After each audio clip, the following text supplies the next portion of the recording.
Once upon a time, I found myself thrust into a situation beyond the realm of my understanding. I wasn't one to believe in the supernatural or mythical. In fact, I was quite the skeptic, firmly rooted in practicality. However, the events of that fateful night shattered my disbelief and left me questioning everything. I share this story in the hopes that someone out there might shed light on what I've experienced and whether I should continue to live in fear, constantly looking over my shoulder. I had never placed faith in the preternatural, paranormal, or mythical. I prided myself on being an atheist and a man of reason. But one night changed all that, and not for the better. I'm left grappling with the aftermath, hoping for answers and dreading what may come next. It all started about a month prior, when I was introduced to Christopher. His arrival at our school stirred up quite the commotion.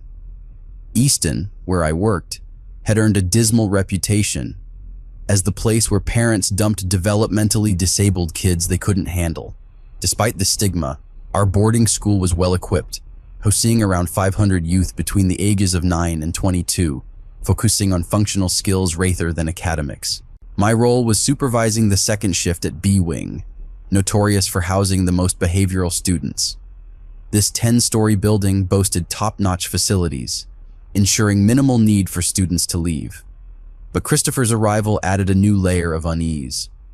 He made headlines for a gruesome act, stabbing his mother over 20 times during a schizophrenic episode. What made Christopher's case especially perplexing was his background. Unlike most of our students, he wasn't born with his diagnosis. He led a seemingly normal life until a sudden onset of schizophrenia at 13, marked by auditory hallucinations, urging him to commit unspeakable acts. Despite years of therapy and medication, his past haunted him. The day I met Christopher, his towering stature and haunted eyes left an indelible impression. He oscillated between meekness and mischief, as if wrestling with multiple personalities. Our encounter in the lobby, where he antagonized another student, hinted at the challenges ahead. 20 days later, chaos erupted.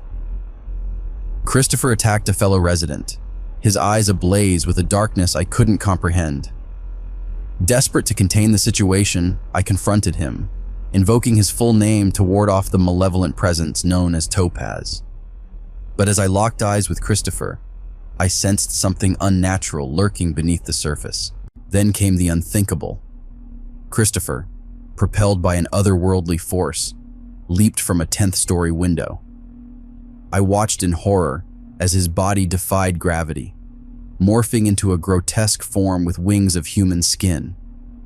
It defied all logic, plunging me into a realm of terror I never knew existed.